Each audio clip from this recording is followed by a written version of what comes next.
فتوى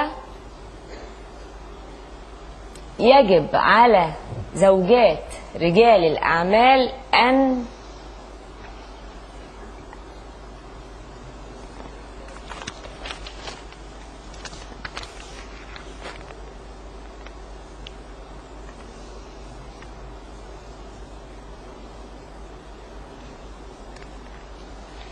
بصراحة ما فهمتش، بصراحة ما فهمتش، وأصبت بحالة من الذعر.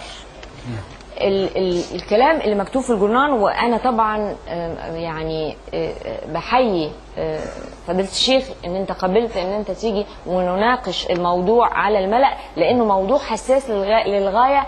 أنا ما قدرتش أقراه. الحقني الحقني الحقني يا فضيلة الشيخ، اللي بيشتغلوا معايا دول اعمل فيهم ايه؟ سواقين وزملاء والمصورين، اعمل ايه؟ اعملي ايه؟ اعملي اللي في الجرنان.